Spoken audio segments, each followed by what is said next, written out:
Stampers, it's Kim Vogel with the Basement Bunch Stampers, and I'm here for another terrific Tuesday video. Today I'm going to share with you some different ways that you can color the amazing Heartfelt Blooms stamp that is in our Celebration stamp set that is available with a $50 order. And last week I shared with you a card that I created using this stamped in just one color. So I did all of the new in colors and had different cards showcasing that stamp, just stamped in one color. Today I want to share with you some of the different ways that you can color these flowers. And again, you can pick which method is your favorite. And I'm going to kind of focus today on mainly that. The rest of the simpleness of this card is very easy to put together. You just emboss with an embossing folder back here. And I will list all of the supplies that I used to create this card with links in this video. Again, it's pretty simple, and I'm really going to focus my attention on the different ways to color these this flower that I did. So this one that I have here on the card, I used in doing the, I gotta think which way I did that now. I used the blender pen, pulling ink off of the lids of the ink pads. And so what I did in advance is I went ahead and I stamped out some of these flowers onto, let me bring my grid paper in here. I stamped some of these flowers on the circles, and these circles are cut out using the circle framelits, the layering circles, and I used our archival gray to stamp them. And I did those in advance because I wanted to make sure that they were good and dry before I started doing some different coloring techniques on them. So the way that I did the coloring on this card is I used our blender pens. Our blender pens come 3 to a pack for $12. And what I did is I pulled ink off of the different lids of the ink pads. The colors that I chose to use on my card are Calypso Coral, Bermuda Bay, the Old Olive, I used Daffodil Delight, and the last one that I used is Rich Raspberry. So you can kind of mix and match the scheme that you want for the different colors that you might want to input into your flowers. But these are the colors that I used, and I'm going to actually pull all of them out of here except for one. And I'm going to kind of show you how I did the first way of coloring these and what I actually put on my card. So if you squeeze your ink pad together, you get ink in the lid. I know some of you might be like, oh, that looks so messy, but when you're done with it, you can just take a baby wipe and you can wipe that right out. It comes right out really, really easy.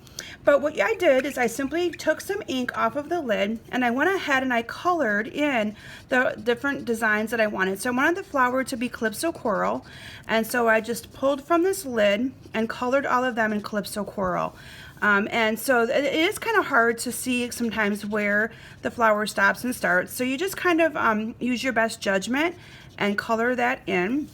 And I'm not going to take time to do the entire image, but I just kind of wanted to give you an idea of the different ways that you can color this, because everyone's going to have their own way that they like, and then you can kind of mix and match it and share it with others that you might stamp with or create with, and you guys can all kind of get creative with it. So that is the first way in which that you can color, which is the way that I have done this one right here that is on my sample today. The next way that you can color this is to use our watercolor pencils. I'm also going to keep this blender pen out. I want to get all the ink out of that. That's how you get the ink out of these blender pens. You simply run it across your grid paper until it's clear, and then you just start using it again.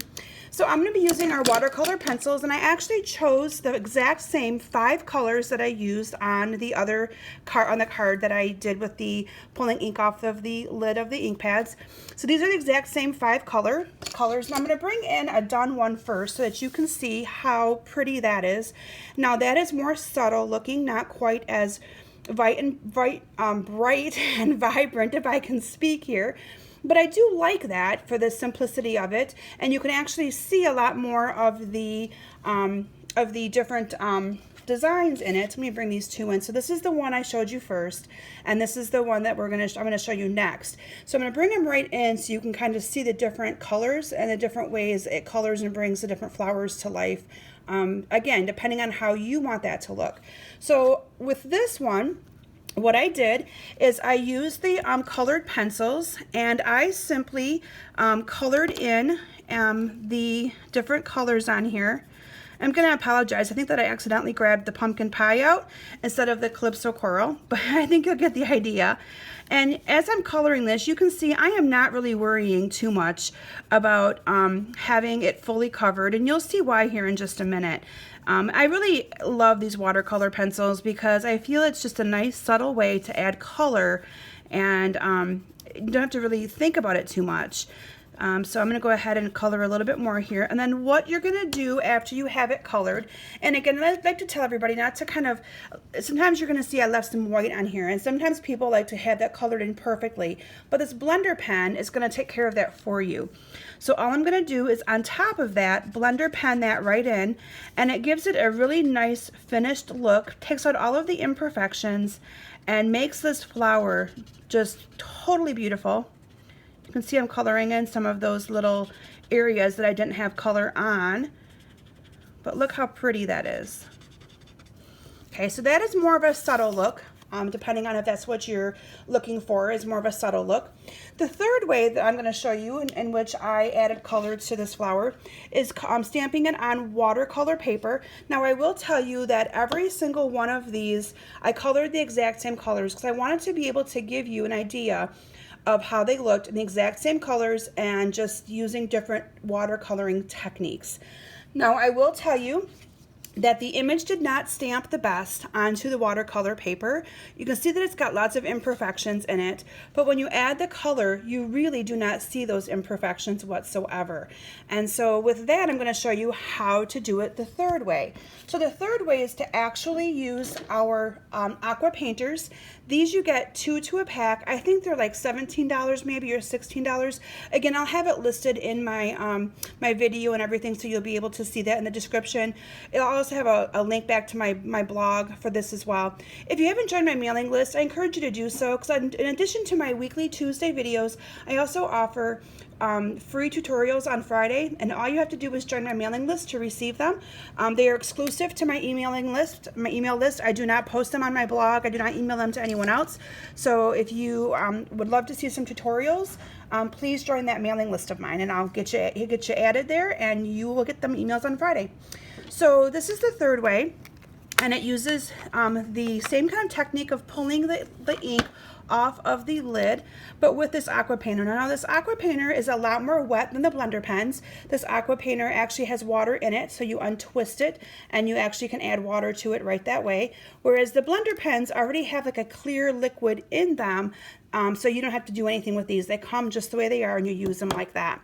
So what you're going to do is you're going to get some ink off of the lid, and you can see that it's a little bit more watery, a little bit more of actually a true watercolor brush. And you're just going to add some of the color on, coloring in all those little imperfections. And again, I'm not going to take the time to do the entire image, but I want you to kind of see the difference with the different watercoloring techniques. So I encourage you to comment on my video though, and let me know your favorite technique and which one you preferred, because it's kind of nice to see what others think. I honestly think I prefer the one that I showed you in the middle, the one that uses the watercolor pencils, and then I use the blender pen on top. I feel that that is just more of a subtle look, and again, they're all pretty, but I think that that one might actually be my best, or my favorite, I should say. So also I do give away, every Tuesday, I give away an item on my blog for anybody who comments on my video. So make sure you check back on my blog every week to see if your name is listed, because if your name is listed, you will receive whatever my giveaway is for that week. So I encourage you to check into that. So let me bring in my 3 finished ones again. I'm going to go ahead and pull my grid paper out of here now that I've shown you those 3 methods. So again, the first method that I showed you utilized the blender pens with pulling ink off of the lid of the ink pads. The second way, I'm going to actually line these up the exact same way so you can see. The second way was using the watercolor pencils and then blending them with our blender pen. And our third way was actually stamping onto the watercolor paper, and then using our aqua painters to paint with the lid, ink from the lid as well. So those are the 3 choices and different ways you can color those in.